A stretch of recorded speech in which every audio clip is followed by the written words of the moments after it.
คนเฮาส่วนมากสิคิดได้เมื่อสายไปแล้วบ่เข้าใจคำว่าประมาทการใช้ชีวิตโดยประมาทบ่เข้าใจจริงๆเด้เมื่อเกิดความผิดพลาดไปแล้วจึงคิดได้จึงบอกว่าแต่คือเพิ่นเตือนอยู่เรื่อยๆอย่าประมาทอย่าประมาทก็บ่เข้าใจคำว่าประมาทเมื่อได้ผิดพลาดบาดเจ็บเสียหายชีวิตหรือทรัพย์สินเจ็บไข้ได้ป่วยไปแล้วจึงคิดได้จึงเห็นคุณค่าเหมือนกันกับคำว่าเงินสิมีค่าตอนมันบ่มีตอนมันมีมันบ่ได้มีค่าเพราะว่ามันใส่เอาอยู่ว่าสั่นคิดบ่ออกคิดว่าสิหาได้อยู่ตลอดนั่นนะเงินสิมีค่าตอนมันบ่มีนั่นบ่ตอนมันมีมันบ่มีค่าดอกเพราะว่ามันใส่แบบคิดว่าเจ้าของสิหาได้ตลอดนะแต่มันป่วยเข้ามาสิโอ้ยบ่พอค่าอันนั้นค่าอันนี้นั่นแหละจึงบอกว่าคนเฮามันสิคิดได้เมื่อสายไปแล้วผิดพลาดไปแล้วเหมือนกันกับสติสติ มีได้ตอนที่มันผิดพลาดเหมือนกันมีค่าหลายสติบัดนึกได้กูบ่น่าเฮ็ดแบบนั้นเลยกูบ่น่าเฮ็ดแบบนี้เลยอันนี้ควรอันนี้บ่ควรกูโอ้ยนะเพิ่นก็เตือนกูแล้วนะกูก็บ่ฟังว่าเด้นั่นแหละนึกบอกว่าสติที่มีค่าตอนที่ว่ามันได้พลาดได้สายไปแล้วคือกันกับคำว่าใส่ชีวิตอย่างประมาทในความหนุ่มสาวก็มีความแก่ชราตลอดทั้งความเจ็บไข้ได้ป่วยซ่อนอยู่ในความหนุ่มสาวบ่ได้เลือกว่าคนหนุ่มบ่ได้เลือกว่าเด็กน้อยบ่ได้เลือกคนแก่เด้ความเจ็บไข้ได้ป่วยมีในหันแหละนั่นแหละความตายหังบ่เลือกคักบัดนี้ตั้งแต่อยู่ในท้องจน100 ปีเพิ่นก็สร้างบ่ได้เลือกได้บัดนี้ว่าสิเอาคนเกิดก่อน100 ปีตายก่อนสิเอาคนเกิด5 ปีตายทีหลังบ่แม่นเด้ความตายนี่ได้เสมอนั่นแหละจึงบอกให้แต่ละคนว่าทุกสิ่งทุกอย่างเนี่ยในคำว่าการใส่ชีวิตนี่เพิ่นร่วมลงมาตรงที่ว่าอย่าประมาทในรอยเท้าแห่งหมู่สัตว์ทั้งหลายรอยเท้าอะไรใหญ่ที่สุดรอยเท้าช้างเพิ่นก็เลยมาร่วมให้พวกเฮาพิจารณาเบิ่งร่วมลงแล้วในรอยเท้าสัตว์ทั้งหลายรอยเท้าช้างนั่นแหละใหญ่ที่สุดในการใช้ชีวิตที่จะมีคุณค่ามากสุดคือความไม่ประมาทในการใช้ชีวิตคือพวกเฮาประมาทในถ้ำนะในขณะนี้บ่ได้เห็นคุณค่าของถ้ำดอกบ่ได้เห็นความประมาทในตอนที่มีเงินกับในความที่เป็นหนุ่มสาวใส่เงินโดยบ่ได้เห็นว่ามันสิเบิดไปหรือมันสิหาได้ยากอาหารการอยู่การกินถ้าเข้าใจธรรมะพุทธเจ้าอาหารเป็นที่หนึ่งของโลกหรือเป็นสิ่งที่สำคัญที่สุดของชีวิตของคนถ้าเฮาว่ากินยังอัตภาพไม่เป็นไปเพียงแค่ว่าอยู่ได้ทำงานได้มีหยังก็กินไปบ่แม่นกินอย่างล้นเหลือเฟือหรือกินอวดกินอ่างกินเพื่อให้เขายกย่องไปซื้อกินว่าแต่มีเงินไปซื้อทั้งที่อาหารอยู่ในบ้านอาหารอยู่ในวัดมื้อนี้เอาก็มีอยู่แต่ว่าแลนออกไปซื้อกินแนวแพงๆแนวเขาสิย่องว่าหรูหรามีหน้ามีตาอวดอ้างจังซี่จังซั่นล่ะเอาต่อใดบ่ฮู้จักคือกันล่ะหมูกระทงกระทะหรืออีหยังบุละชาบูหรืออีหยังล่ะที่เขาว่าแพงๆกินแล้วมันเกรดขึ้นบ่มันแนวใดนะมันเงินหลายขึ้นบ่หรือคนเคารพนับถือยกย่องหลายขึ้นหรือคนเอาเงินมาให้หลายขึ้นหรือแนวใดนะได้โล่รับรางวัลให้มันดีเด่นบ่หรือแนวใดนั่นแหละนี่แหละคำว่าประมาทตอนมีกินได้นั่งอยู่ร้านหรูๆหลาๆคนเดียวเขามาว่าเจ้าของมีเป็นคนรวยเป็นสั่นบ่นั่นแหละนี่คือความประมาทในการใส่เงินอย่าคิดได้ว่ามันจะหาได้ตลอดเก็บไว้ตัว ในความหาเงินใดหรือในความหนุ่มสาวมันจะมีความเจ็บไข้ได้ป่วยซ่อนเล่นอยู่ในความแข็งแรงอันนั้นแหละวันนี้ป่วยมากสว่าใส่เงินไปแล้วนั่นหรืออุบัติเหตุใดหนึ่งมากจะเอาเงินใส่เราไปรักษาก็เมื่อเอาไปกินเล่นกินหนึ่งว่ากินนี่ยังแค่กินแค่อิ่มหนึ่งนั่นแหละพุทธเจ้าหมู่ภิกษุนักบวชทั้งหลายเป็นจึงให้พิจารณาการกินอาหารนี่กินแค่คาบเดียวพร้อมแล้วก็กินอย่างประหยัดพร้อมกินโดยพิจารณาว่าอาหารนี่เนี่ยเป็นแค่ว่าเครื่องยังชีพให้เป็นไปยังอัตภาพไม่เป็นไปในการปฏิบัติธรรมในการเหตุในตัวของพ้นทุกข์เท่านั้นบริกินเพิ่มทุกข์จากว่ากินเพิ่มทุกข์พวกกินหลายๆกินหลายคาบกินนั่นกินนี่เพิ่มทุกข์เบิดป่วยกับหลายกินหลายคาบกับป่วยหลายโรคป่วยเร็วเด้หวังว่านี่ด้วยกินเพิ่มทุกข์บัดนี้เงินเบิดเงินบ่พอค่านั้นค่านี้ก็กินเพิ่มทุกข์กินอวดกินอ่างกินว่าเจ้าของมีลำรวยหรือว่ามีศักดิ์ศรีหรือให้คนย่องบอกว่าอันนั้นกูก็กินมาแล้วดีกูกินมาแล้วอ่ะเข้าไปในห้องหรูๆลาๆคนสะอ่อนบอกมันเขาบ่สะอ่อนแต่เขาซื่อๆอยู่คนเขาสิได้รับเชิดชู้เกียรติบอกบ่ได้ชู้เกียรติอย่างเลยนั่นแหละคือว่าประมาทบัดนี้คนที่ประมาทในการเข้ามาฝึกหัดปฏิบัติธรรมสิ้นเนื้อประดาตัวโดยการใส่ชีวิตประมาทโดยการหาเงินหาทองกินเหล้าเมายาตลอดทั้งแก่ชราหูหนวกตาบอดขาหักกระหังถือเป็นโรคไม่มีที่จะไปได้แล้วจึงเข้ามาสู่หาธรรมที่จริงมันบ่ได้เข้ามาหาธรรมมันบ่ได้มีทั้งไปมันเบิดเงินมั่งมันป่วยมั่งแข้งขาหักมั่งหรือหมู่พวกเพื่อนฝูงบ่เข้าหาเพราะว่ามันเบิดราคาเบิดแนวให้กันเลี้ยงกันยกย่องกันแล้วจึงเข้ามาก็บ่ได้เข้ามาเพื่อสิฝึกหัดปฏิบัติธรรมจริงๆดอกเข้ามาเพราะว่าบ่มีทางไปนะส่วนมากก็เป็นทั้งสั้นป่วยแล้วจังมาเขาเอื้อมละอาบริขี้เหล้าเมายาก็มีเบิดทรัพย์เบิดสินแล้วเขาหาหม่องถิ่มก็มีนั่นแหละจึงบอกว่านี่แหละคือคำว่าประมาทการใส่ชีวิตอย่างประมาทถึงทางโลกประมาทถึงทางธรรมประมาทโดยคำว่าประมาทโดยทั้งธรรมคือประมาทโดยไม่รู้ความจริงของชีวิตสรรพสัตว์ทั้งหลายมีความเกิดขึ้นมีความแก่มีความเจ็บไข้ได้ป่วยซ่อนเล่นอยู่ในความแข็งแรงและหนุ่มสาวอันนั้นสุดท้ายเธอมีความตายเป็นที่สุดอยู่แล้วแล้วก็บ่รู้ความจริงว่าการทำบุญทำทานเป็นการสร้างหนทางของตัวเองเพื่อให้เกิดความพ้นทุกข์พ้นเร็วพ้นซ่าก็ขึ้นอยู่กับตัวเองเป็นผู้สร้างมาเองนี่ว่าประมาทโดยธรรมประมาทเพราะเข้าใจความจริงของชีวิตประมาทเพราะเข้าใจความจริงของจิตประมาทบ่ได้เข้าใจคำว่าคุณค่าของทานของศีลของภาวนาประมาทบางพวกเฒ่าแก่ชราบางที่ยกทรัพย์สมบัติให้ลูกเต่าแล้วหลานเบิดแล้วคิดว่าเขาสิเลี้ยงเขาทิ่มก็มีราธะพราหมณ์บวชเมื่อแก่เข้าใจว่าลูกไผ่หรือลูกไผ่ลูกเขยหรือลูกตัวเองทั้งหญิงทั้งชายสิเลี้ยงตลอดทั้งเมียก็ยังมีอยู่ยกให้เขาเบิดบัดเขาเบิดผลประโยชน์เขาไล่หนีจากบ้านดีแน่จักหน่อยได้เคยใส่บาตรภาษาลิบุตรไว้แม้เพียงแค่1 ทัพพี1 ทัพพีนึงเด้ใส่กระเป๋าไปหาสำนักใดก็บ่มีผู้ใดบวชให้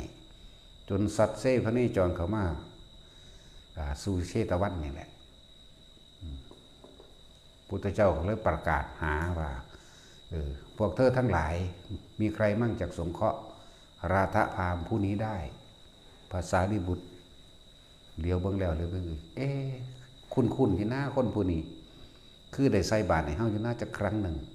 ภาษาลิบุตรแล้วเห็นแล้วอ๋อเข้าใจแล้วมันก็เลยว่า กับผมเองสิเป็นผู้บวชให้นั่นแหละนั่นเลยเรียกว่าประมาทในการใส่ชีวิต ผู้เพิ่นบ่ประมาทเขาจะขันบวชตะหน่อยบรรลุตะหน่อยคือสามเณรจังซี่แหมนั่นแหละผู้เพิ่นบ่ประมาทเพราะว่าเพิ่นสร้างทางของเพิ่นไปเองเลยผู้ไม่ประมาทในธรรมโอ้ยสุมาณะสามเณรสานุสามเณรสังกิจจะสามเณรสามเณรล่าหุนสามเณรอีหยังละสีวาลีสามเณรกุมารกัสสปะเยอะแยะเห็นบ่นั่นแหละพวกเขาเจ้าสร้างเอาไว้เขาเจ้าบ่ประมาทเขาเจ้าเลยพ้นทุกข์ตะหน่อยใจบ่ล่ะเขาเจ้าบ่ประมาทคนบ่ประมาทขนขวายในการให้ทานขนขวายในการช่วยเหลือบุคคลผู้อื่นทั้งที่เท่าที่ช่วยได้มีอย่างให้ท่านใดให้บ่มีแนวให้ท่านใส่กำลังจักก็ล่ะนี่แล้วบ่มีเงินให้ท่านบ่มีเขาบ่มีของคือเขาก็ใส่กำลังกายของเจ้าของบางพวกก็ตักน้ำเพื่อสิเป็นที่ให้หมู่ภิกษุสงฆ์ทั้งหลายอาบแม่นบ่ล่ะหลายเด้ตะกี้คนเฮาทุกข์ยากเด้ตะกี้บ่ค่อยมีเงินมีข้าวปานใดเด้เนาะแต่ให้ตะกี้ตากน้ำตะกี้หังบ่มีกะขุอันตัวขุยังเก่งก็คือขี้ซี่กระต่ายขี้ซี่บัดนี้เขาเจ้าก็ยังมีความฉลาดเห็นบ่นี่ตัดกระบอกไม้ไผ่เฮ็ดเป็น2ข้อตัด2ข้อนี่อันนึงนี่ก็ทะลุเข้าใจบ่ล่ะมันจังบ่ยาวเกินไปทะลุป้องกลางนี่ทะลุป้องกลางนี่เอาไปแล้วก็เจาะหูมันเอาเสือกอันนั้นนี่ใส่ห้อยหาบที่ข้างละเป็น10จากบ่นี่ก็เอาในกระบอกไม้ไผ่นั่นเทใส่องค์เพื่อสิไปเดี๋ยวว่าอุปถากอุปธรรมภิกษุสงฆ์จังซั่นแล้วคือแม่แก้วเสียงลำเนาะขึ้นผู้คนใดว่านั่นเด้นั่นน่ะพูดลงไปตักอยู่บักน้ำสางแสงไกลๆผมว่าสิได้หา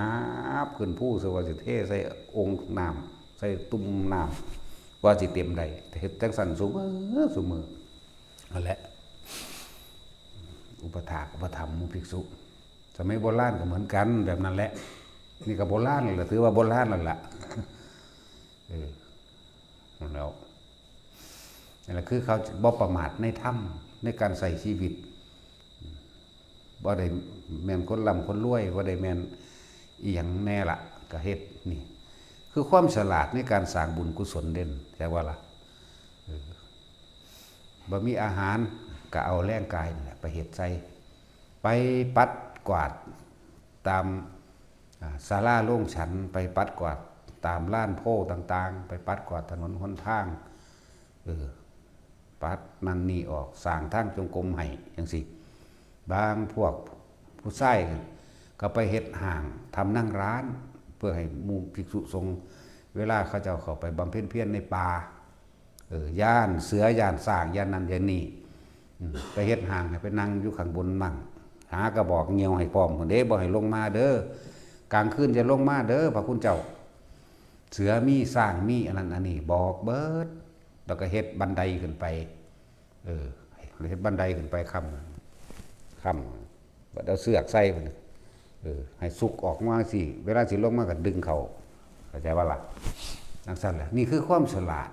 ในธรรมความฉลาดในการใช้ชีวิต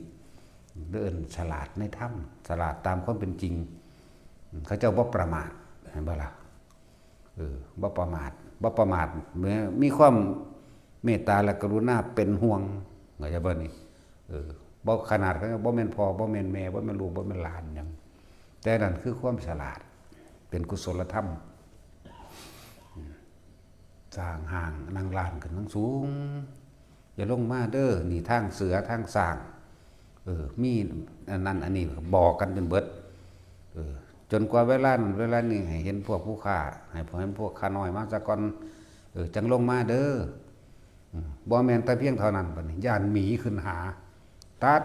น้ำทึบๆโพกไว้รู้จักบ่ล่ะรู้จักโพกบ่ตัดน้ำทึบๆล้อมเงาไม้ไว้บ่ให้หมีขึ้นหาเพราะนั้นคือเขาฉลาดในถ้ำฉ ฉลาดในความจริงของชีวิตฉลาดในสถานที่นั้นพื้นที่นั้น แล้วก็ปกป้องคุ้มครองซึ่งกันและกันนั่นทั้งสั้นแล้วดันมีขืนเอาน้ำพกไว้เอาน้ำล้อมกกไม้ไว้หนาเพราะว่าต่างๆนั่นเสือดาวมันก็ขึ้นได้เด้เสือมันก็ขึ้นได้คือกันในกกไม้แล้วก็เฮ็ดบันไดไม่ไผ่ตีคู่กันเฮ็ดขาสูงสั้นขึ้นไปเลยอยากสุดล่ำเอาเสือกไม่ปอทำน้าตะกี้เนาะขึ้นไปแล้วให้เงือกบันไดออกและเงือกบันไดถิ่มบันไดออกแต่เอาเสือกมันก็ผูกไว้อยู่จังสิมันก็แงกจังสิตัว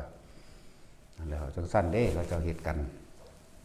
นั่นคือเขาจะไม่ประมาทในการใช้ชีวิตไม่ใช่แค่ว่าเลื่อนมาไม่ประมาทในการรู้ตามความเป็นจริงในสถานที่นั้นๆเหตุการณ์นั้นๆสัตว์พื้นที่นั้นๆมีเสือมีหมีมีสร้างจะลงมาหากระบอกเงียวให้พร้อมพวกเราส่วนผู้ยิ่งไปตะเว้นตักน้ำขึ้นใส่องค์ใส่ตุ้มใส่ไหเอาไว้เพื่อให้พระเพิ่นได้ใส่นั่นเขาจะสร้างบุญกุศลบละนั่นแหละไม่ประมาทในการทำบุญกุศลบ่แม่นว่าตัดสิเอาเงินอย่างเดียวเด้สิคำแล้วโอ้ยนั่นนี่เสือสิออกลัดทางฟ้าวเมื่อบานทั้งสั้นแล้วนั่นแหละแต่ว่าพวกเขาบ่ได้ขนขวายยังเลยทั้งที่มันอยู่ตรงหน้าเบิดเดี๋ยวนี้มีแต่แนวง่ายแต่คนที่แสวงหาท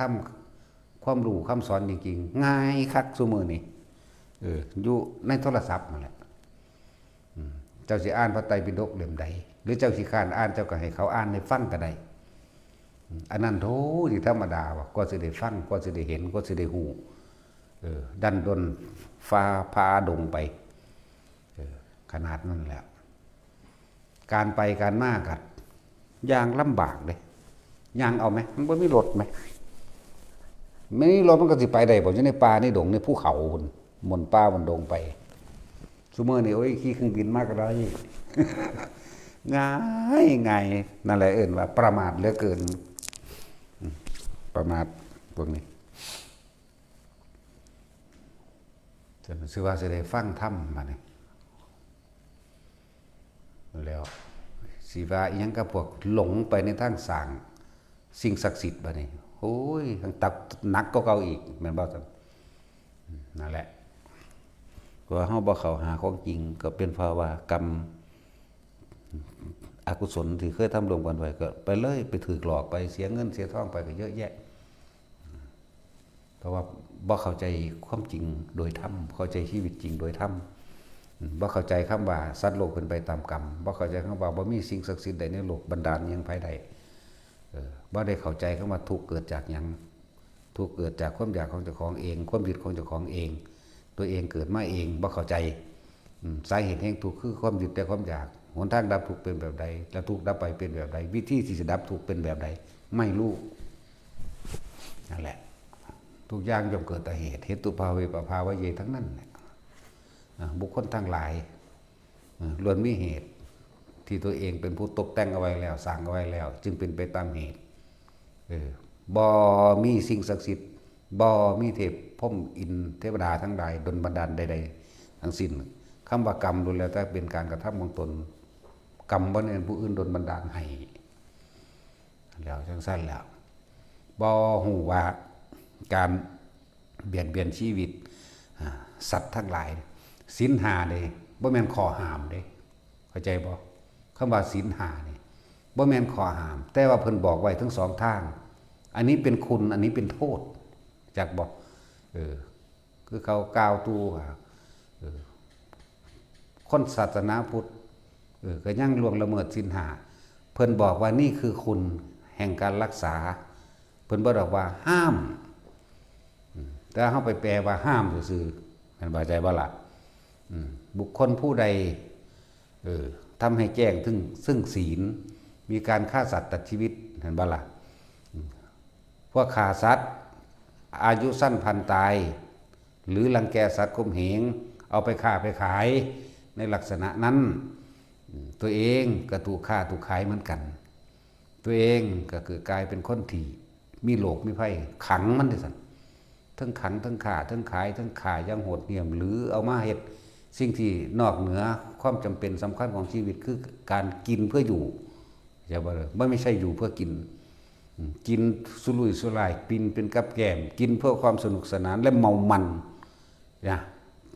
เพิ่นก็บอกโทษได้บัดนี่แม่นบ่ล่ะอายุสั้นพลันตายเนี่ยหลายอย่างอยู่ดอกอันเรื่องมื้อนี้หรือขังทรมานสัตว์ทั้งหลายหรือเอามาเป็นการละเล่นนั่นพวกนี้เพิ่นก็บอกทั้งโทษมันพร้อมเพิ่นบอกทั้งคุณมันพร้อม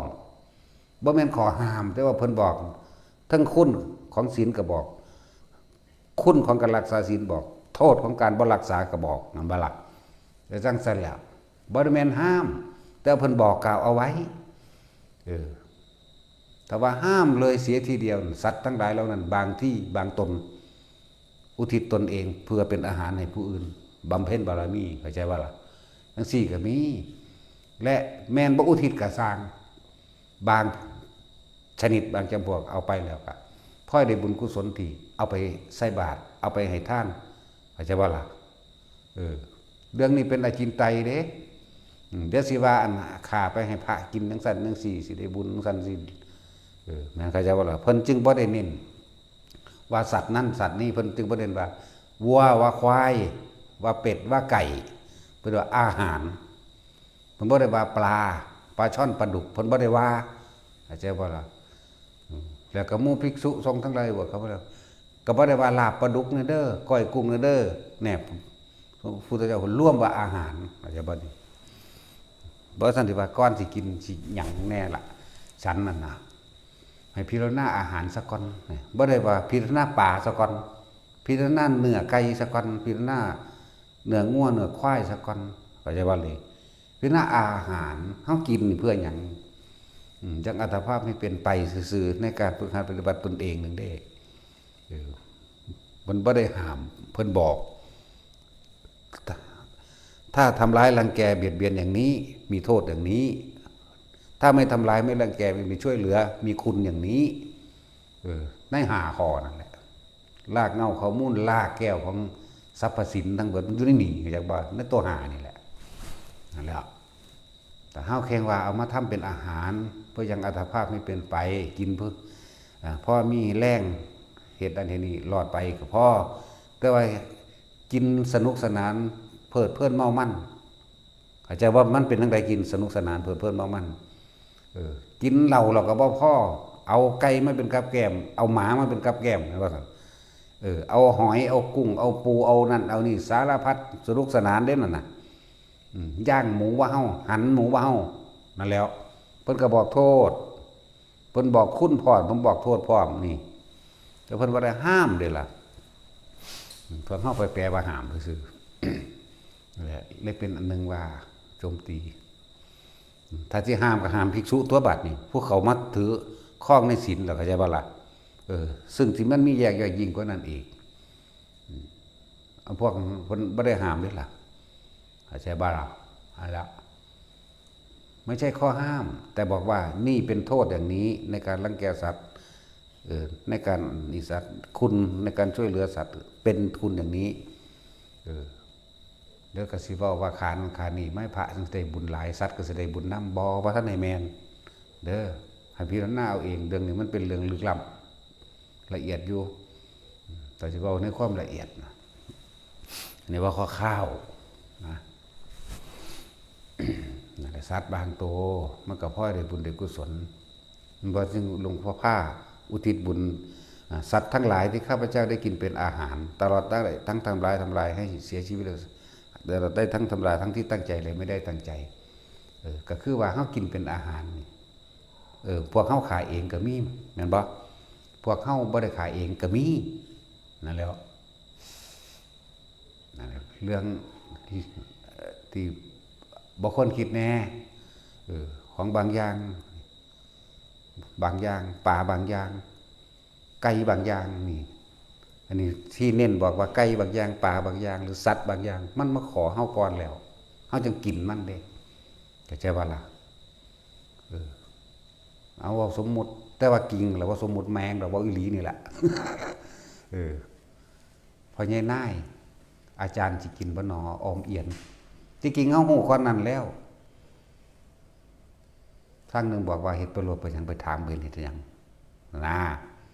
นั่นแล้วจังซั่นแหละเขาที่เขามาขอเฮาไว้แล้วอัญญาธรรมเขาเอิ้นนั่นน่ะอัญญาธรรมสงเคราะห์ขาน้อยแหน่สงเคราะห์เรื่องใดมื้ออื่นเขาสิเอาผมเกิดเป็นปลาไหลเอียนมื้ออื่นเขาสิไปฆ่าผมเขาสิแทงเอาอยู่หั่นบอกถึกเบิดเด้ก็หมู่พญิทิพย์นั่นแหละมันบ่แม่นคนบอกมันจักบ่เจ้าของชีวิตอันมาบอกสงเคราะห์ผมแน่อนุเคราะห์ผมแน่นะมื้ออื่นสิมีคนเอา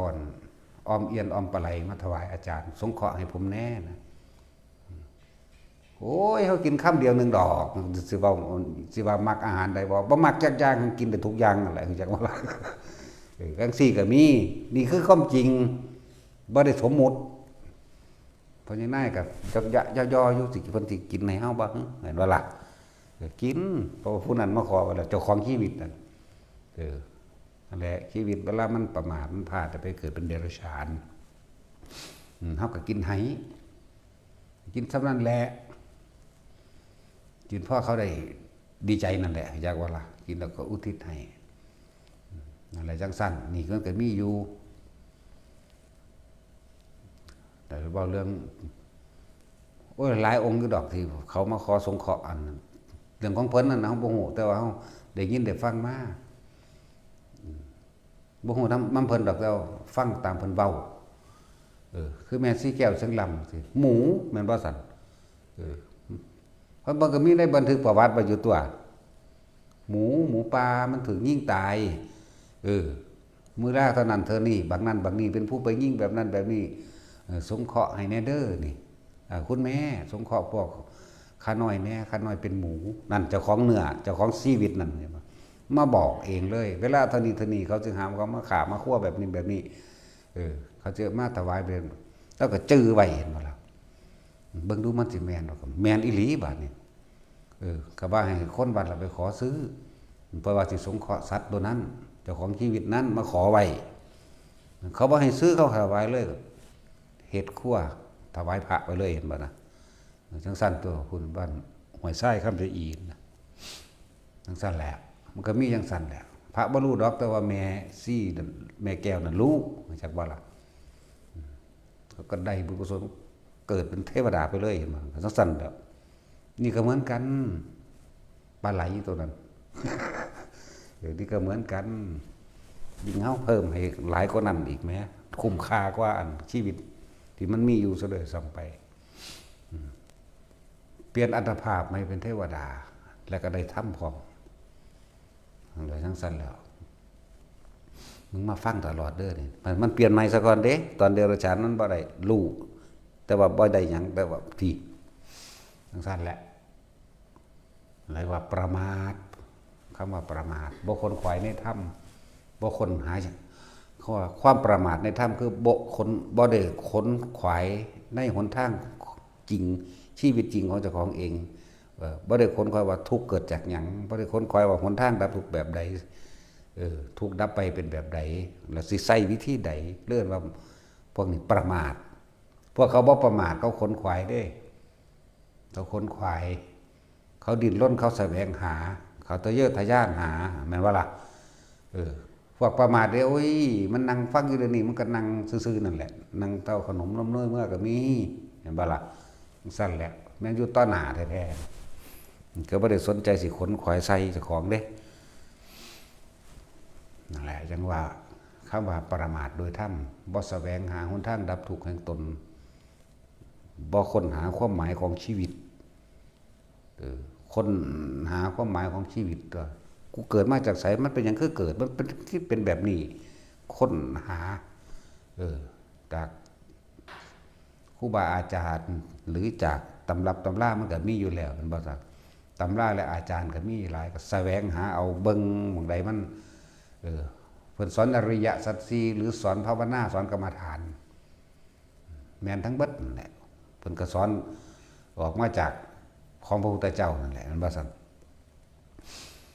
ตำหนักได้กระสร้างสอนอยู่ในเครือข่ายของโพธิปักขิยธรรม37อย่างมีสติปัฏฐาน4เป็นต้นสัมมาปัฏฐาน4อิทธิบาท4อินทรีย์5พระ5โพชฌงค์7มรรค8นั่นแหละก็เข้าสู่สำนักแบบนั้นแหละเข้าใจว่าล่ะที่เขาเจ้าสอนธรรมอันเป็นหนทางแห่งการดับทุกข์เพื่อความลมเย็นของหมู่สรรพสัตว์เรื่องโพธิปักขิยธรรมหนทางแห่งการตรัสรู้หนทางแห่งการบรรลุธรรมหนทางแห่งการดับทุกข์โดยสิ้นเชิงสอนอันนี้ส่วนพวกสอนให้ไปสักลิงสักไล่สักย่องสักยันเป่าน้ำมงน้ำมันสะเดาะเคาะเสือแก่นั่นนี่หรืออธิษฐานขอหรือทำพิธีบูชายันอย่างยาไปมันหนักก็เก่าหรือไปขอร้องอ้อนวอนให้มูอินพรหมยุ่งยากตลอดทายนงพญานาคขุดคืดอย่างนั้นละอีแขมันก็เอามาเป็นเครื่องป้องกันตัวนั่นว่าสันอีแขงูขี้เกียจก็มี2 หาง3 หางก็ไปโอ้ยมันบ่มีสมองปัญญาอย่างเนาะนั่นแล้วนั่นแหละจะไปสมองจังสันดูดวงบ่สะเดาะเคราะห์บ่แต่งแก่บ่เช้าจะไปหาเลิกงามแม่ดีคนแต่งกงแต่งการแต่งงานจังสันอย่าไปพวกเจ้าประมาทเหลือเกินพวกนั้นนั่นแหละมองได้ที่เพิ่นแสดงธรรมที่ดีเนี่ยเอาแนะนำให้คือเขาถามสำนักปฏิบัติธรรมอยู่ไสที่ดีทั้งภาคเหนือฮู้จักว่าฮู้จักอาจารย์ตะวันวัดธรรมแจ้งจังซี่ลำปางก็พากันไปที่อยู่ใกล้ภาคเหนือก็ไปภาคเหนือถ้าเป็นสำนักผู้หญิงเด็กก็ชมพู่ก็ไปหาที่ล่ะก็อยู่ลำปางเหมือนกันนั่นแหละจังซี่ก็ไปแต่ทางอันวันนี้ทางอุดรมีไผกับหลวงพ่ออินนั่นเด้หลวงพ่ออินถวายนั่นน่ะหลวงพ่อบุญมาหมู่นั่นคัมภีระธรรมโมนั่นนั่นซั่นแหละผู้เขาเจ้าสอน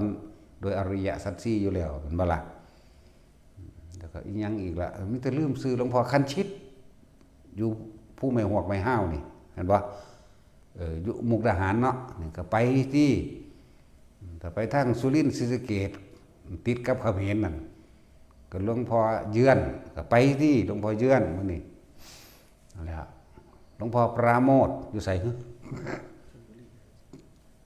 ชลบุรีบ่ศรีราชากับหลวงพ่อปราโมทนี่ศรีราชาชลบุรีก็อีกหลวงพ่อนึงหลวงพ่อสุชาติอภิชาโตเด้อซั่นนี่ก็ชลบุรีคือกันเนาะแต่จังสั้นก็ไปหาผู้จังสั้นแต่ทางอุบลก็ไปหาหลวงตาสินคิดเลยสั่นหลวงตาสินแขวเสาวองแล้วเพราะว่าใส่อันแซวปลอมแล้วครูบาทุยหัวล้านนั่นเด้สายเด็กน้อยเกิดเมื่อวานทำทางหัวล้านคือบักหามครูบานุ่มๆคนนึงครูบาฉ่ายมันนั่นสั่นเมสซี่เจนมันเลยเนาะนั่นแล้วไปมองจังสั้นตัวของมองเขาเจ้าสอนนะอานาปานสติเนี่ยก็อยู่ในสติปัฏฐาน4เป็นต้นอยู่แล้วมันบ่ล่ะหลวงตาสินทรัพย์หรือว่าสินคิดตะกี้เขียววองเข้าโลดอกเดี๋ยวมาเว้านำเด้เห็นหลวงพ่อเว้าสิมาเว้าคำหลวงพ่อบ่แม่นเด้คนละอย่างกันเด้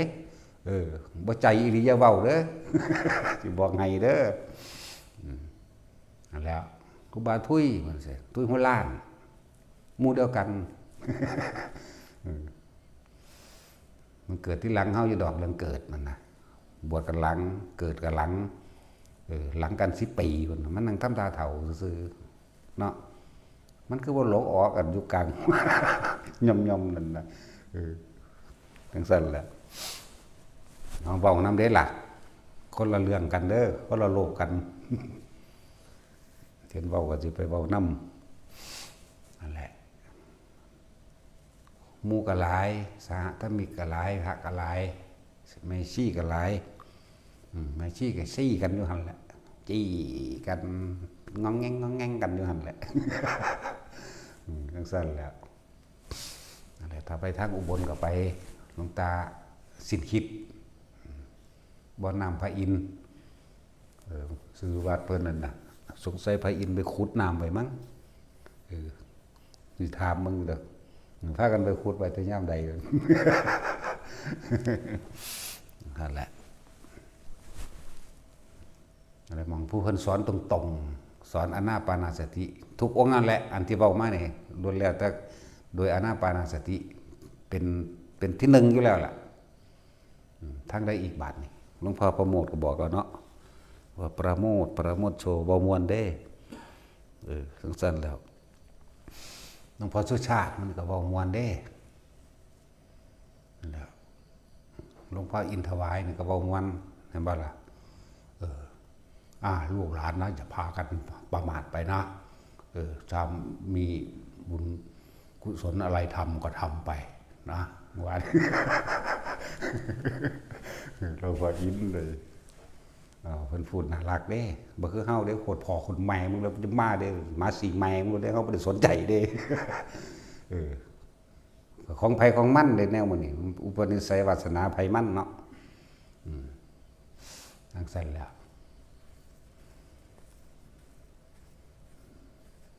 หลวงพ่อสุชาติ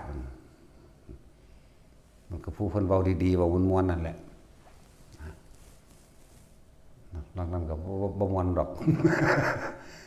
แต่ว่าเป็นธรรมเข้าใจว่าล่ะคนซุมื้อนี้มันหยาบตึบโลดเนาะตาจินจังซั่นเด้อเว้ยเว้าดีนำมันว่าย่องตัว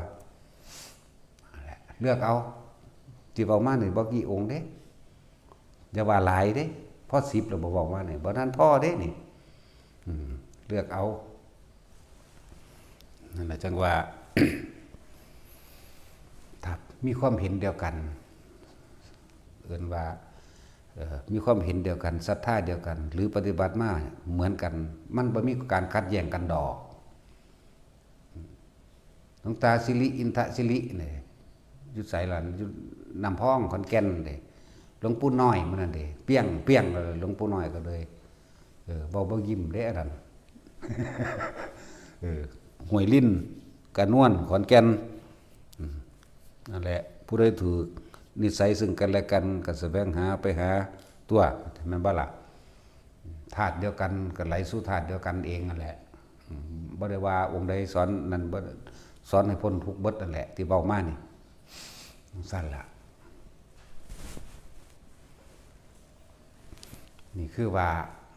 ซ้ำยังเจ้าของยังหนุ่มสาวอยู่ก็แสวงหาเอาอย่าประมาทคำว่าประมาทนี่มันธรรมดาเด้พวกเจ้าประมาทไม่ว่าเจ้าของยังหนุ่มสาวอยู่ยังบ่ทันถึงเวลาเดี๋ยวให้เฒ่าให้แก่ก่อนพวกเจ้าบ่ฮู้บ่ความตายมันมีอยู่ตลอดลมหายใจนี่เด้มันบ่ล่ะคำว่าประมาทคือบ่แสวงหาบ่ดิ้นรนบ่ขนขวายโดยธรรมบ่เข้าหาธรรมบางคนสิ้นเนื้อประดาตัวมาแล้วมันบ่มีหม่องไปซื่อๆเด้เนี่ยเข้าวัดบางพวกนั่นจักบ่ล่ะแต่ผู้เขาเจ้าบ่ประมาทเขาเจ้าเห็นโทษของความเกิดแก่เก็บเห็นโทษของความตายเห็นโทษของธรรมชาติเห็นโทษของความเข้าไปยึดมั่นถือมั่นเห็นโทษหลายๆอย่างในความบ่กี่ลังอย่างยืนทั้งหลายในอนิจจังในทุกขังในอนัตตาเห็นโทษของความจริงของทุกชีวิตที่เกิดมาแล้วล้วนแล้วมีแต่ทุกข์เกิดขึ้นมีแต่ทุกข์ดับทุกข์เกิดทุกข์ดับทุกข์ดับทุกข์เกิดได้บ่ได้มีสุขเกิดสุขดับเด้มีแต่ทุกข์กับทุกข์เท่านั้นนี่คือเขาเจ้าบ่ประมาทเขาจะเห็นโทษตัวนี้เขาเจ้าก็แสวงหาไปตัวเฮามันเน้นนิพพานอย่างเดียวเด้บ่ได้สนอย่างอื่นเด้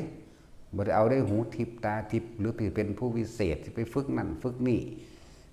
สิไปฝึกมันเป็นหยัง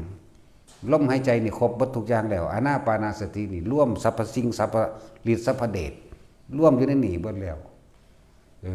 พ้นทุกข์บ่พ้นทุกข์ก็ขึ้นอยู่กับตัวเองประมาทเองมีจุดหมายเดียวเท่านั้นดับตัณหาดับอุปทานหยุดความคิดเท่านั้นเด้จุดหมายเท่านี้นึงเด้บ่ได้ว่าสิไปฮู้เห็นนรกสวรรค์เด้อุ้ยภาษาของแถมของเล่นแนวนั้นของแถมของเล่นผลอุปมาอุปไมยอุปโรคขึ้นมาเพื่อให้คลายความสงสัยซื่อๆดอก ตัวจริงมันนี่พี่เบิ่งความคิดเจ้าของพี่ตัวจริงมันอยู่พี่ตัวพาเกิดพาตายความคิดพี่ความยึดติดความถือมั่นต่างๆพี่เด้อะไรจังว่าใส่ชีวิตทางโลกผู้หาเงินได้ก็เข้าใจว่าสิหาได้ตลอดเลยประมาทซื้อเหล้าซื้อยาเลี้ยงหมู่เลี้ยงพวกนั้นนี่เบียดเบียนชีวิตสัตว์ต่างๆเอามาเป็นกับของกับแก้มเลยความจำเป็นของชีวิตกินยังมันก็อิ่มมันก็แล้วดอกบ่หาแต่ไปกินในภัตตาคงตะข้านบ่หาแต่ไปกินอาหารที่ขึ้นชื่อเดี๋ยวคนยกย่องว่าแต่ของเป็นคนมีเกียรติมีให้คลาดให้เคลิดอย่างเนาะมันสั้นแล้วกินแล้วมันเลิศหรูดูดีคนยกย่องขึ้นมามันได้เงินเพิ่มบ่กินแล้วมันจะเสียเด่นเนาะบาดมันหาบ่ได้บาดเจ็บไข้ได้ป่วยมากเงินบ่มีบ่พอเด้แม่นบ่ล่ะจังซั่นล่ะยังว่ายังอัตภาพมันเป็นไปกับพ่อล่ะเสื้อผ้าก็เอาแค่ว่ามันปกปิดความละอายเหมาะสมกับตนเองเนี่ยบ่ได้เป็นว่าประดับประดายังขนาดนั้นบ่ล่ะเขาได้ว่าแต่มันมีแนวนุ่งได้ก็นุ่งไปโลดนะว่าหาต่างๆไปเอางามๆแบบนั้นแบบนี้มียี่ห้อแบรนด์เนมแบรนด์เนอร์มีหยังดอกอันบ่ล่ะใส่แล้วกูบ่เห็นแมงหอเจ้าคนดอกมีแต่ใส่แล้วไปตายเท่านั้นแหละเนาะมันใส่แล้วมันได้พิเศษอีหยังนะพวกถือไปแล้วก็ดีมันใส่แล้วมันทั้งบ่ฮู้เมื่อได้ว่าเจ้าของก็เล่าแบกตัวตนแบกอัตตาว่ากูมีกระเป๋าราคาแสนราคาล้านว่ากูขี่รถหรูๆซ่อนกันมือปุ๋ยคือเก่าตัวเนาะนั่นซั่นล่ะไปกินอาหารดีๆของผู้ใดมาว่าหรูหราผู้ใดมายกย่องอีหยังให้ได้เกียรติยศบางใดแล้วดิเนาะซั่นล่ะนั่นแหละเอิ้นว่าประมาทหาเงินมาได้จังซี่ไปเฮาฉลองเข้าภัตตาคารบ่หรือเลี้ยงเราหมูหันหมูย่างบ้านนอกเขาก็เอาไก่มาต้มเอาเป็ดมาขาเนาะเอาหมูมาหันเอาหมามาหนึ่งมื้อนั้นแล้วมีเบิดเด้หมามาอบมื้อนั้นแล้วเนี่ยนั่นเขาเอิ้นว่ากินด้วยความสนุกสนานเมามันและเพลิดเพลินกินด้วยความประมาทเสื้อผ้าก็ใส่ด้วยความประมาทต้องใส่แล้ว ยาจังซี่ก็เป็นพวกยาทั้งกินให้เจ้าของอายุยืนแม่นว่าล่ะอันนี้ยาอายุวัฒนะอันนี้บำรุงผิวบ่ให้แก่ให้ชราว่าได้ชะลอความแก่เนี่ยมันยังมีคำว่าชะลออยู่เด้ล่ะก็แก่อยู่เหมือนเดิมไหมเนาะก็แก่อยู่เหมือนเดิมจังซี่แล้วถ้าดึงคิ้วดึงปากดึงนั่นดึงดีดึงก็ดึงไปตายนั่นแหละมันสิดึงไปบางใดดึงไปหาไฟหาเผาหาโล่งแหละเนาะจะดึงไปหาแม่มึงบอกเศร้าตัวกับแฟนตัวดึงไปหาแม่ตัวไปหามันเกิดใหม่อยู่เนาะนั่นแหละเขาเอื่นประมาทอาหารยารักษาโรคขนมที่อยู่อาศัยเก่าแค่บังฝนบังลมบังแดดได้สร้างแข็งแรงแน่เท่านั้นเพราะหาต่างๆไปอีกอย่างกันประดับประดาเกินนั้นนี่เอื่นว่าใส่ชีวิตแบบประมาทบ้านก็จักอีหยังแน่ประดับประดาเครื่องใส่ไม่ซอยก็หรูหราก็ว่าได้โอ้ก็แค่นั้นแหละมีไผสะอ่อนเพราะปันใดดอกดีบ่ดีเป็นที่พอใจของโจรของพวกขี่ขโมยลักซ้ำแม่นบ่ล่ะโอ้อันนั้นอยู่หันอันนี้อยู่นี่เขาไปลักเอาซ้ำซะแล้วหลายอย่างมีเอิ้นว่าใส่ชีวิตแบบประมาทประมาททั้งโลกก็ล่ะประมาททั้งธรรมพร้อมถ้ามีความแข็งแรงอยู่แสวงหาธรรมแสวงหาความจริงของชีวิตเจ้าของนี่ไหมมันบ่เป็นได้แก่ผู้อื่นได้แก่ตนเด้ได้แค่ตัวเองบ่ได้แก่ผู้สอนผู้เพิ่นคนพบทำที่แรกคือพระพุทธเจ้าเพิ่นบ่สะอ่อนเพิ่นบ่ได้ดีอีหยังดอกอยากบอกมันได้ดีแก่เจ้าของนี่แหละได้สุขสบายหรือได้ความพ้นทุกข์ออกจากทุกข์ได้ก็ได้แก่เจ้าของครูบาอาจารย์ผู้เพิ่นสอนเพิ่นบ่ได้ดีแก่เพิ่นดอกก็ได้แก้เจ้าของเองนี่แหละเพิ่นบ่เอาหยังดอกเพิ่นจังสอนจังซั่นแล้วแม่นบ่ล่ะนั่นแหละเรียกว่าประมาท ประมาททั้งโดยธรรมชื่อไว้เงินสิมีค่าตอนที่มันบ่มีสติสิมีค่าตอนที่มันพลาดไปแล้วคนเฮาทั้งหลายคิดได้เมื่อภายหลังเมื่อพลาดไปแล้ว แล้ว เกิดมาจังใดก็ต้องตายอยู่แล้วเนี่ยนั่นเลยว่าประมาทอย่าประมาทตอนนี้เขามีชีวิตอยู่นี่ว่าตอนนี้เนี่ยบ้านนี้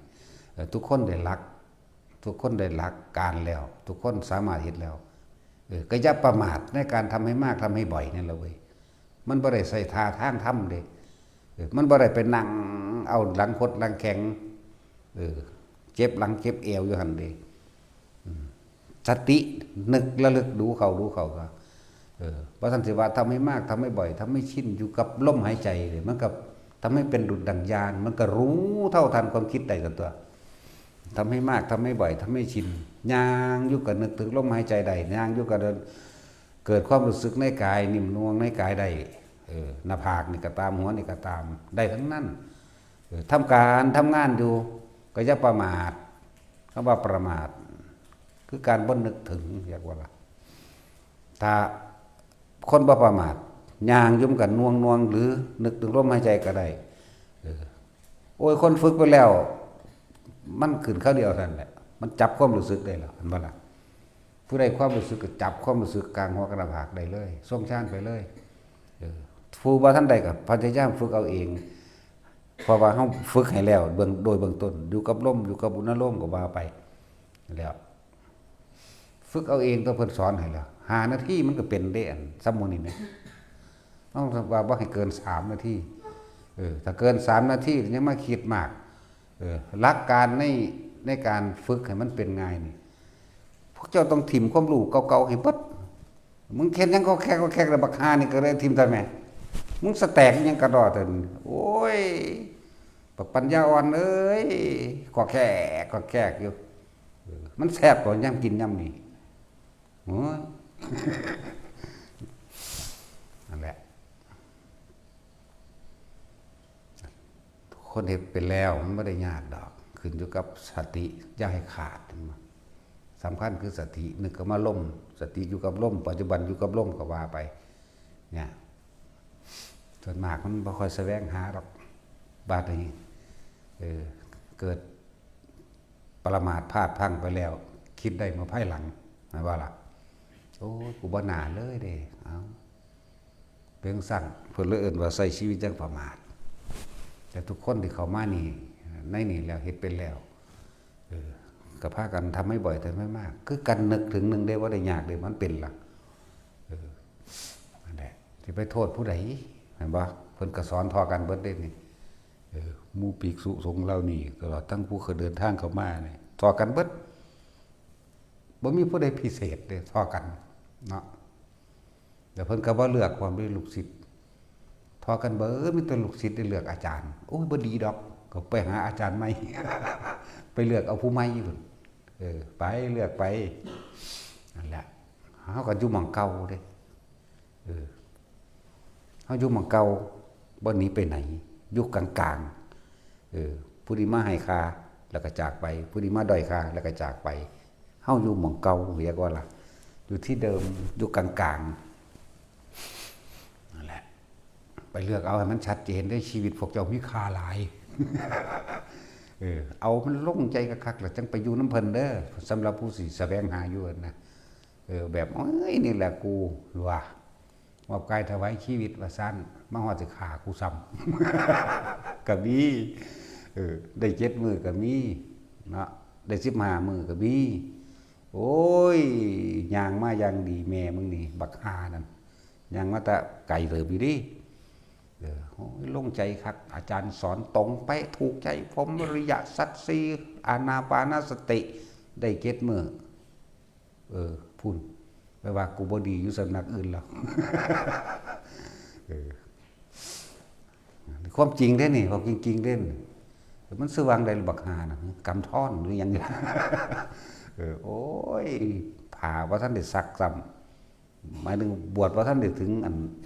มืออันวันโกนวันสักผ่าย้อมผ่าซ้ำไหม7 มื้อแล้วก็บ่เมียนของพร้อมอูโยอาญะทิมไปให้พวกเฮาเมียนให้พร้อมจังซั่นแหละสิมอบหาแม่งุ่มเมาแบบนั้น แล้วหลายแบบอยู่เด้อคนบ่จริงใจกับตนเองได้บ่ บางคนผมมาขอถือนิสัยมาขอแล้วคันนี้ล่ะโอ้ยนั่นคือบ่จริงใจกับเจ้าของเด้เนาะบ่ต้องขอดอกเบิ่งไปซะก่อน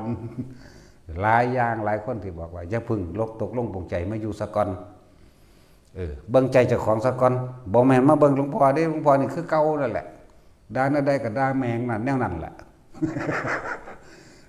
เหมือนเดิมกลางๆด่าเบิดบ่ได้เลือกด่าซั่นแล้วเบิ่งคักๆโอ้บ่แม่นเลยเว้ยบ่ตรงปก ไปละกูก็ไปตัวจะเขามาบวชบางพวกบวชแล้วฟ้าวหนีไปอยู่เมืองอื่นพุ่นนั่นนี่ก็มีแต่ว่าบาดคำเว้าที่ว่าศรัทธาแห้งซั่นจังซี่นะจังซั่นแล้วคนเสียสัจจะจังซั่นจังได๋มันสิไปได้ธรรมะแม่นบ่ซั่นมันลืมคำเว้าเจ้าของใช่บ่อะไรจึงบอกว่าแต่ละคนคือจังเฮาบอกเอาถ้าขอนิสัยแล้วก็ฟังเด้เนาะถ้าบ่ฟังแล้วจะมาขอเด้อยู่ไผอยู่มันโลดนี่คือฟังเอาละกูไปปฏิบัติเอาก็ได้คือเก่าบ่ทันตะขอดอกธรรมะนี่บ่ได้มีลิขสิทธิ์เด้ที่เพิ่นแสดงไปบ่ได้ห้ามเข้าใจบ่ล่ะบ่ได้ห้ามบ่ได้ซื้อบ่ได้ขายเด้บ่มีลิขสิทธิ์ผู้ใดขายธรรมะนั่นน่ะนั่นแหละเจ้าก็ถือกั้นคือกันนั่นแหละพุทธเจ้าแสดงธรรมออกมานี่บ่ได้เอามาขายเด้ควรเอามาขายเขาธรรมดาค่าพิมพ์ว่าเนาะเขาบริจาคหลายกระดอกค่าพิมพ์หาแม่มึงบอกมาขายเพราะได้ทุนสารทุนมันจะมาแต่ใสแต่บ่แต่ของเขาบริจาคให้ซะก่อนแต่ว่าแจกฟรีกับฟรีตัวเนาะนั่นแล้วนั่นแหละนี่ก็คือเสียสัจจะเหมือนกันหลายแบบและอะไรอย่างนี่เว้าให้ขอคิดให้คิดเอาเองพวกเราตัดสินใจเอาเองบ่ได้ตัดสินใจภายใดเพราะบ่ได้เอาบุญให้ภายใดเด้บุญคือความสงบเย็นภายในใจเฮานี่เฮาก็เอาให้บ่ได้อยากว่าล่ะพาเฮ็ดซื่อๆแต่ว่าเฮ็ดให้บ่ได้บาปก็บ่เอาให้ได้อยากว่าล่ะบ่บรรลุอิหยังให้ภายใดมีแต่บอกทางซื่อๆเด้เฮ็ดบ่เฮ็ดก็สร้างเด้บางหั่นแต่จังว่าแต่ละคนใช้ชีวิตประมาท บางคนก็ป่วยแล้วจังมามันบ่มีวงไปเด้อน่ะ ถ้ามาบ่ป่วยบ่หยังมาแต่ว่ามาอยู่ศึกษาตนเองซะก่อนเด้มาเบิ่งแล้วโอ้บ่คือเด้อเว้ยไปหมู่ไหมเนาะก็สังสรรค์นึงเด้บางพวกเฮาฮอดบ่ให้อยู่เด้ถามเป็นจังไดอยู่สำนักนั้นเว้าพื้นเขาเจ้าได้บาดนี่เว้าพื้นเขาเจ้าเด้อุ้ยบ่แม่นสอนบ่ถูกทางของนั้นเว้าคมนั้นเว้าคมนี้ซั่นจังซี่ไปเว้าให้เขาเจ้าเห็นบ่ไปอยู่นำเขาเจ้าแล้วไปด้อยค่าเขาเจ้ามึงกำลังด้อยค่ามึงเองแหละรู้จักบ่ล่ะอันที่พวกว่าชื่อไว้ในเด้อจะเก่งเขาเจ้ามีสำนักเขาเจ้าสอนได้เขาเจ้ามีลูกศิษย์ลูกหาได้อย่าไปหาว่าเขาเจ้าแม่ตัวเองบ่ทันได้มีหยังบ่จักหยังซั่นนี่สมควรที่สำนึกสำเนียกเข้ามาใส่ตนเองมึงเป็นไผมึงบ่ได้มีคนรู้จักคือเพิ่นแท้ว่าล่ะบางคนเดินทางมาจากสำนักสำนักนี้ก็ไปด้อยค่าเขาเจ้าเห็นบ่ล่ะแต่ของเขาบ่ทันได้บวชอยู่เนาะไปหาว่าเขาเจ้าคมนั้นคมนี้นี่แล้วเขาบอกหนีว่าเด้สิแบบนั้นมึงนี่จากกูมึงก็ว่ากูบ่ดีคือเขาแหละก็ถูกต้องแล้วกูบ่มีดีจักอย่างอยู่แล้วนั่นแหละหลายแบบนี่ให้ขอคิดให้ไปพิจารณาเจ้าของเด้ให้น้อมเข้ามาพิจารณาเจ้าของไปอยู่น้ำไผก็จะไปหาดูถูกผู้เขาเจ้าเป็นเจ้าสำนักหรือเขาเจ้าพระเฮ็ดพระสร้างแหมชื่อไว้ในเด้อนั่นแหละไปอยู่ท่านเป็นทหารด้อยค่าเขาเจ้านะบ่ล่ะตัวเองฮอดบ่ทันบวชซ้ำเก่งก็เขาอีกล่ะเนาะก็ไปสร้างเอาเองไปเฮ็ดเอาเองแล้วเบิ่งดูพวกมีแต่ปากไปอยู่ป่าอยู่ดงไปลองเบิ่งดูสิเห็นเว้าวาบๆอยู่นี่โอ้ยมันพอแห้งแล้วเด้ไผสิไปเห็นน้ำอยู่ในป่าในดงเท่าใดปีก็เลยเนาะพบพ่อหยังเห็นหยังเจอหยังมาแน่นี่ ว่าสันสิเว้าย่านตายอยู่ผมบ่ได้เว้าย่านหิแมงเด้ ภาษาตายจักยามใดมันสิตายสุดได้ซ้ำไปเนาะตายปะพวกนี้มันเบิดมันก็แล้วเลย นั่นแหละพวกสิเดินทางไปอยู่เมืองได้ก็สร้างพวกเจ้าจะไปเว้าในสำนักที่เจ้าหนีออกจากไปให้เขาเจ้าฟังแม่นบ่ซั่นแต่ของนั้นดีสำใดแม่นบ่แต่ของบ่ทันได้อีหยังสำเร็จนั่นน่ะบวชก็บ่ทันบวชไปหาเว้าพื้นเขาเจ้านั่นแหละปานนั้นว่าบุคคลไม่ถูกนินทาไม่มีในโลกโอ้ยบักสันดานมึงนั่นแหละหังนินทาคนเก่งคักเนาะสอนเจ้าของตัวคนบ่นินทาผู้อื่นบ่มีในโลกดอกโดยเฉพาะสันดานหมาเจ้าของเองนี่ใช่ว่าล่ะนั่นแล้วไปทางใดไปอยู่น้ำไผก็สร้างโอ้ยฟังพ่อใหญ่อันอย่างละพระวิทูลบัณฑิตเพิ่นสอนไว้คักตัวนั่นบ่ล่ะขนาดเพิ่นว่าไปนั่งพักอยู่ต้นไม้ต้นใดก็ช่างอย่ารูดต้นไม้ใบบังที่เราได้เคยพึ่งพาอาศัยขนาดต้นไม้เพิ่นมันยังบ่ให้ดูถูกบ่ให้ไปทำลายมันแหมอันนี้ค้นคักๆมันบ่ล่ะนั่นล่ะมันสิซ้ำใดแล้วนี่นะจะทำลายมือชี้ชุ่มหมายถึงว่าบุคคลที่เคยให้ที่อยู่ที่กินที่อาศัยกับเราจะไปทำลายอย่าไปกล่าวตู่อย่าไปใส่ร้ายดุจดังว่าต้นไม้ใบบางที่เราเคยอาศัยแม้เพียงครั้งเดียวสั้นแล้วบางที่ได้กินข้าวน้ำเธอเดียวมันสิตายโซ่มากเลยเด้มีกำลังแล้วมันสิสู่เพิ่นขาเพิ่นนั่นแหละก็เนรคุณสั้น เฮ็ดเอาเองสร้างเอาเองลองลำพังโดยผู้เดียวเบิ่งดูเนาะมันสิเฮ็ดได้อยู่บ่ล่ะเยอะนี่เอิ้นว่าประมาทหายว่านี่เอิ้นว่าประมาทไม่ดูใจตนเองบ่ดูความคิดเจ้าของเองบ่ดูตัวเองละยังใดหรือยังนะเหมือนกันนั่นล่ะบางภิกษุสงฆ์บางพวกก็เป็นแบบนั้นก็มีแล้วพวกบ่บวชมันก็หลายกว่าอยู่ดอกกว่าคนบวชมันน้อย คือเขาจะเอาเรื่องพระนี่ตกนรกมากนะบ่มากบวชนิดหน่อยนึงคนหุ่นตกหลายกว่า แม่นว่าจังซี่คน 7,000 กว่าล้านบวชนี่มันพอ10 ล้านนี่มันบ่ได้พอเด้เนาะบ่พอมันจะเอาใส่มันตกหลายกว่าคนเดี๋ยวนี้ เว้าคัดกันมันก็ได้เป็นใดแต่โอ้ยพระตกนรกมากที่สุดโอ้ก็กูก็บ่บวชแม่มึงดอก สั่นตัวมันสิมากจังไดคน 7,000 กว่าล้านบวชอยู่นี่พ่อ5 ล้านนี่เพราะเบิดโลกนี่เอาเบิดโลกนี่ล่ะเนาะประเทศนั้น800,000 กว่าประเทศจีนหลายกว่าหมู่นั่น8อยู่บ่ฮู้แท็กซี่กูก็ลืมบ่ได้นี่8หรือ5วะ8หรือ5นี่แหละหรือสิว่ากูบอกเลขอีกก็บอกเลขแล้วว่าเพราะว่ามันเลข8มันเลข5แต่ว่ามันบอกหวย 508,000ประเทศจีน508,000ประเทศเวียดนามมีบ่ถึงแสนตั้ง80,000นี่ล่ะเขมรมีเท่านี้ไทยมีเท่านี้ลาวมีเท่านี้รวมแล้วมันบ่พอ5 ล้านเด้ล่ะมันจะเอาไสมาตกเดี๋ยวนี้เนาะมันได้มาตกหลายยิ่งกว่าคน 7,000 กว่าล้านมันลงหันเบิดนั่นแหละอันนี้มินๆสักนิดนึงนั่นแหละความจริงเพิ่นก็เว้าบ่ให้ประมาทนั่นแหละแต่ว่าผู้ใดปากขึ้นก็อ้างโลดแต่คนก็ยังอ้างว่าพระตกนรกหลายว่านะมึงฮอดบ่ทันบวชซ้ำมึงหันสิตกเนาะนั่นแหละไปคิดเอาเองยังก็ดีเฮาบังคับความคิดให้คนบ่ได้บ่มีผู้ใดบังคับความคิดให้ได้เข้าใจว่าล่ะบ่มีร่างกายของคนขังได้มัดได้ติดคุกได้ผูกไว้ได้แต่ว่าจิตใจผูกบ่ได้แม่นบ่ทั้งสั้นแล้วคือเขาขังนก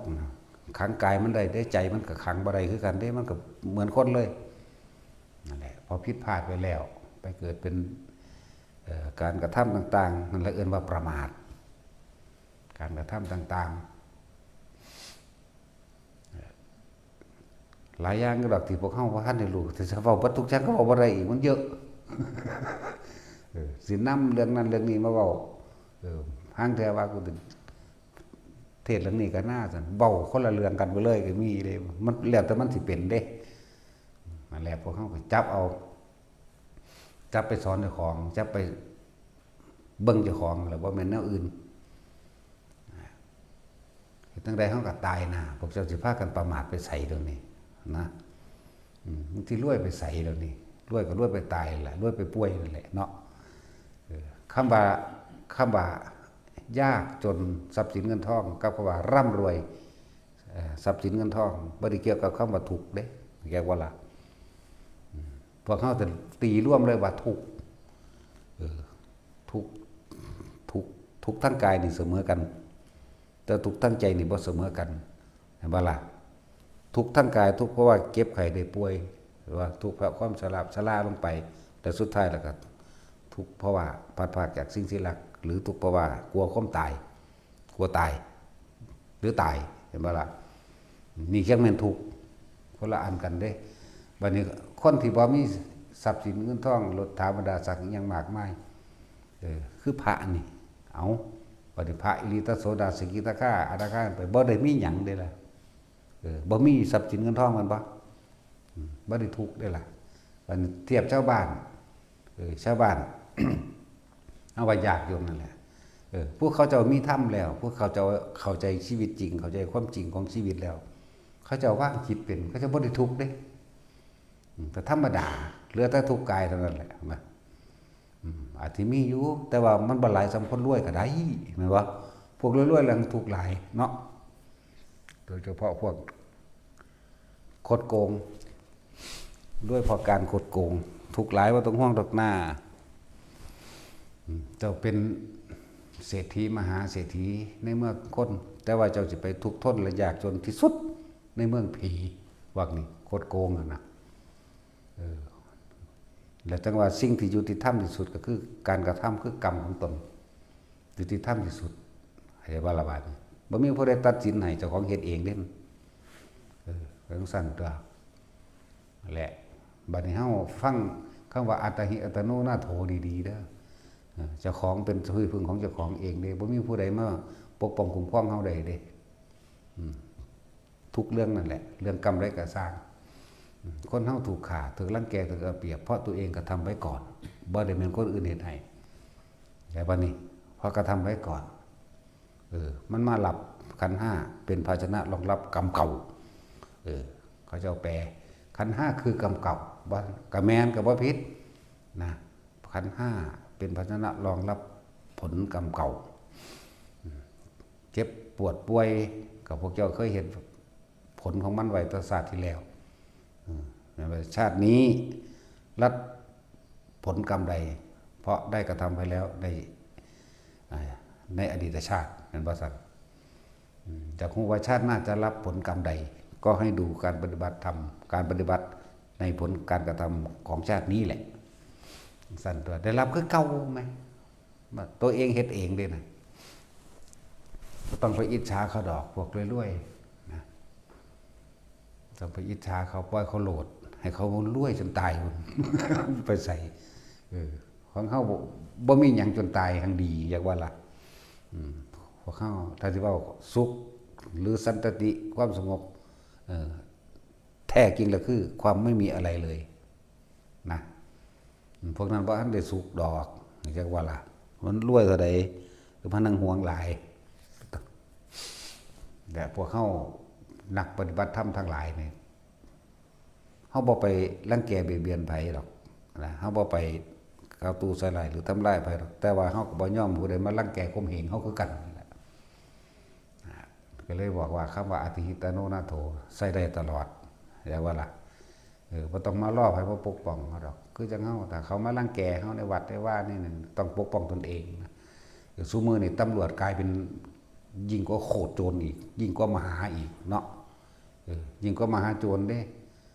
สิไปเอาความยุติธรรมจากพวกตำรวจบุ้ยมีแต่บักนายใหญ่ๆเห็นบ่โคตรโกงแนวนั้นแนวนี้สารพัดเด้หนีจากเขาเฮาปฏิบัติออกจากพวกนี้ให้น้ำใดอยากว่าล่ะบ่ว่าตำรวจบ่ว่าทหารโอ้ยหาเป็นแมวยังกระดอได้ จังซั่นแล้วคนเฮาสิมีคุณค่าเพราะว่าสร้างคุณประโยชน์ให้กับผู้อื่นได้ทั้งคนและสัตว์นี่ตั้งหากคำว่าคุณค่า ตามความเป็นจริงเรื่องว่าคุณธรรมคนเฮาจิเคารพนับถือกันโดยความจริงใจจริงๆก็คือได้ช่วยเหลือแบ่งปันโดยไม่หวังสิ่งใดตอบแทนโดยความบริสุทธิ์ใจบ่มีเจ้าเล่ห์บ่มีมันยาวมันนั่งแสดงออกมาดอกผู้บ่จริงใจมันนั่งหูจักดอกนั่นว่าล่ะนั่นแหละคนเฮามันต่างกันต่างตรงนี้ต่างตรงที่คุณธรรมคุณะแปลว่าประโยชน์ทั้งหลายความดีคุณะประโยชน์ทั้งหลายที่ทำไว้ให้กับผู้อื่นจนเกิดเขาความเคารพนับถือโดยบ่ต้องบอกให้เขาเคารพนับถือเขาเคารพนับถือเองเขายอมรับเอาเองแบบนั้นแล้วคุณธรรมตามความเป็นจริงธรรมคือความจริงจังสันตั้งหากแสดงความจริงใจแสดงว่าแสดงมันทั้งรู้หรอกมันบ่ได้หวังสิ่งใดตอบแทนให้แล้วไปช่วยเหลือแล้วไปแล้วมนุษย์จึงตั้งจากสัตว์แบบนั้นเพราะว่าใจสูงมนุษย์แปลว่าใจสูงแต่ว่าท่านถึงประเสริฐเด้มนุษย์ตั้งจากสัตว์เดรัจฉานแบบใดเพราะว่าได้ช่วยเหลือแบ่งปันโดยไม่หวังสิ่งใดตอบแทนนี่เลื่อนปัจจัยสูงปานนี้มนุษย์ที่จะประเสริฐได้เพราะเขาถึงธรรมประเสริฐในลำดับหนึ่งโสดาสกิทาคานาคาไล่เข้าไปจนสูงสุดหอดอรหันต์บ่เป็นหยังเลยเด้บ่เป็นหอดมนุษย์บ่เป็นคนบ่เป็นสัตว์นั่นบ่มีค่าอีกแล้วแต่ว่าสร้างคุณค่าให้กับผู้อื่นจักว่าล่ะเขาเจ้าบ่มีค่าเด้พระอรหันต์สิไปเทียบซะว่าเป็นคนก็บ่ได้เป็นมนุษย์ก็บ่เป็นอีหยังก็บ่เป็นเนาะแต่สร้างคุณค่าให้กับผู้อื่นอย่างสั้นเขาเจ้าไม่ได้หวังเอาหยังสิเอาหยังมาเป็นค่ามันว่าล่ะบอกไปอีกแบบนึงแล้วอย่างสั้นแล้วเขาเจ้าเป็นคนไร้ค่าหมดค่าราคาคนบ่มีความเป็นคนแต่ว่าสร้างคุณค่าให้กับบุคคลทั้งหลายได้เข้าใจว่าล่ะเป็นตัวอย่างที่ดีต่อเป็นตัวอย่างเห็นเป็นตัวอย่างคือพระพุทธเจ้าเฮาถ้าว่าเอาตัวเองออกมาบวชก็สิเฮ็ดหยังเป็นตัวอย่างได้ก็เหมือนคนทั่วไปจังซี่ล่ะสิไปเว้าธรรมะเว้าแต่แม่เว้าฮอดอรหันต์ก็เว้าโลกก็เห็นอยู่ท่านปานนั้นก็บวชตัวแต่บ่บวชก็ตายเนาะตายพวกอรหันต์ฆราวาสอรหันต์บรรลุมานั่นก็ตายเมื่อนั้นแหละถ้าผู้มีบวชก็บวชแต่โสดแต่อนาคาพุ่นแล้วใส่แล้วจังว่าบอกพิโรธหรือบอกแนวใดเป็นความจริงมันก็เป็นแบบนั้นแหละแต่ว่าเพื่อว่าแล้วว่าพวกเขาเดาเอาสะก่อนเนาะเห็นบ่ยังกระสร้างอย่างนี้จากลมหายใจนี่หมองสุดท้ายมันพวกเจ้าเกิดกินมากที่สุดกินหยังร่างกายนี่กินลมเด้แต่พวกเจ้าเบิดลมก็ตายเท่านั้นเด้เนาะเกิดมาทั้งชีวิตบ่เคยคิดถึงลมหายใจตัวเองเนาะไปคิดถึงแต่ผู้อื่นอีนั่นงามบักนั่นรอเห็นว่าผู้นั้นรวยผู้นี้ทุกข์อีนั่นเป็นตาสั่งนี่เป็นตาหักไม่ตั้งแต่ออกหาผู้อื่นอยากได้งัวตัวนั้นสีมะขามเปียกราคาแพงสั่งงัวรุ่นนั้นแบบนี้ฝุ่นอยู่น้ำงัวอยู่น้ำควายอยู่น้ำคนผู้นั้นผู้นี้อยู่น้ำสัตว์อยู่น้ำสิ่งของเห็นบ่นี่นั่นแหละรูปรสกลิ่นเสียงสัมผัสความรู้สึกต่างๆอยู่น้ำผู้อื่นเบิดบ่เคยอยู่ในความรู้สึกแห่งตนนั่นแหละแม่นบ่ละบาดนี่นั่นแหละคนแปลว่าหยังซั่นวุ่นวายเนาะมันก็แม่นด้วยภาษาไทยก็เอามือค้นน้ำลงมือเลยก็วุ่นอยู่หั่นภาษาบาลีเพิ่นบ่ได้ว่าคนเพิ่นว่าคณะแปลว่าหมู่ม้าแต่ว่ามาอ่านเป็นภาษาไทยเป็นคนใส่ไม้งำจักไม้งำบ่ล่ะและเอาสมาทาน